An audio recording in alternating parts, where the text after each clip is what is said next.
Thanksgiving silang church, murag gikan siya sa Sambuanga, then ako po nibisit ko sa ilaha isip nga mamistahay sa Thanksgiving. So year 2013 and December 28. Then dito mi nagkita, then text, chat. Nag-communicate na mi through Messenger, and that time si Kenneth ang yang way nga nagapangligaw sa ako is haran na while on the phone. Mga almost 4 months siguro pag-court na ko siya ha. Yeah, after ato, naging kami na. You stole the light from the stars above, brought it here tonight. Psalm 37 verse 4. Delight yourself also in the Lord, and He shall give you the desires of your heart.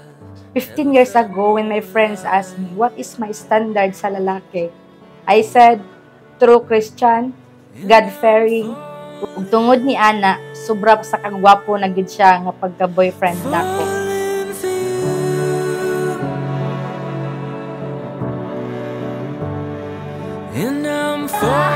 Mang dili man ko perpekto nga pagkatao, pero hinumdumi nga ang akong saad sa imo ug sa atubangan sa Ginoo ug sa mga tao.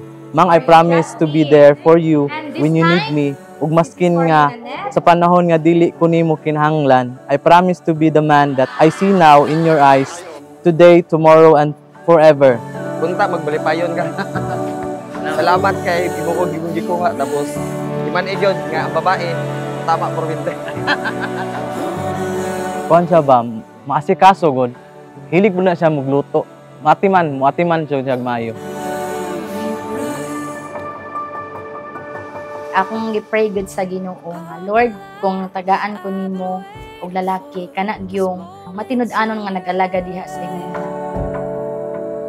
Sa dili ko perfecto nga pagka-uyab or pagka-husband, maningkamot lang jud ko nga tanan nga pagkukulang sa nako akong mapunan.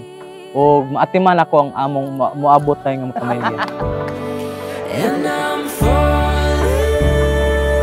Very humble gud siya. Niya, kung awayon nimo siya, di lang gud na siya motingog, maghilom-hilom lang gud na siya. Very cool lang gud kay siya, chill gud siya nga pagkatao.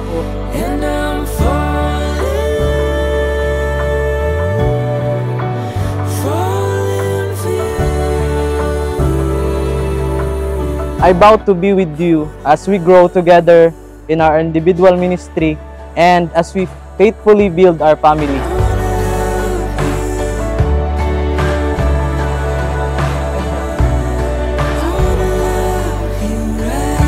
Rian. Direk. God is faithful. Wala gyud niya gipakyas akong tinuha. You are my answered prayer. I really thank God because you are a blessings in my life. Kung ikaw ma-weak, na ako nga mahimong strong by God's grace. Always remember, wala na laing higugmaon. Ikaw ra gyud wala na pa. Thank you and I love you so much. Darkest days, through the seasons change, I wanna love you right.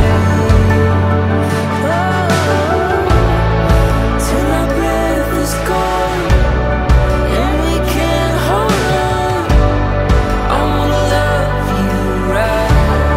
I wanna love you right. Sa akong perfect God's will, Dong, Ken, Pam, in the presence of God, our family and friends, I take you today as my husband. You are an answer to my prayers, and I will spend the rest of my life thanking God for loving me enough to send me His very best. Mang, maningkamot ko nga akong mabarugan ang akong responsibilidad isip usa ka bana nga gipialan sa Ginoo sa imuha.